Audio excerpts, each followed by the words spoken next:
10 years ago, we busied ourselves with trivial stuff imbued with importance, and then came 9/11.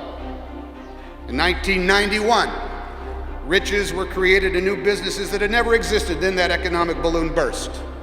In 81, I had a great job on TV. And in 82, Bosom Buddies was canceled. In 71, color TV in more living rooms than ever showed young Americans still fighting in combat in Vietnam. And in 61, satellites beamed live images around the world for the very first time.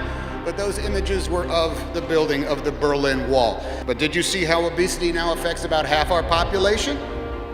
No matter how many bargains we find at the local U-Mart, many of us still struggle to pay the rent and the utilities. Our country is no longer at physical or even ideological war with our enemies for most of the last century, but in the 11 and a half years of the third millennium, our armed forces have been fighting in the field for 9 of them. Purchasing intellectual property and the work of artists we admire is as simple as clicking a mouse and paying less than a few bucks, which means you may find that there is no guarantee in making a living at your chosen discipline.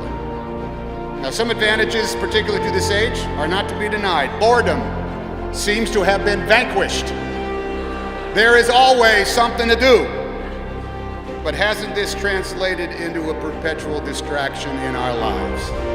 In the bathroom, at the dinner table, in the back seat, at a wedding. There's always something to check, something to tweet, something to watch, something to download, something to play, something to share, something to buy, someone on a voicemail.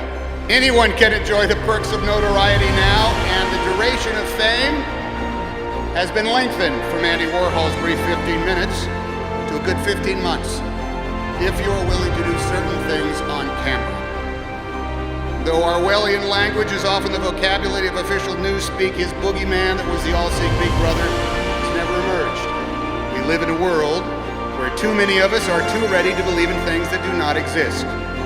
Conspiracies abound. Divisions are constructed.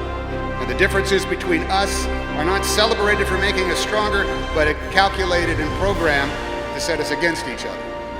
Our faith is tested by unpredictable providence and threatened when common sense is corrupted by specific interests. Speaking from 54 years of experience, the work towards a more perfect union is a never-ending concern that involves each and every one of us.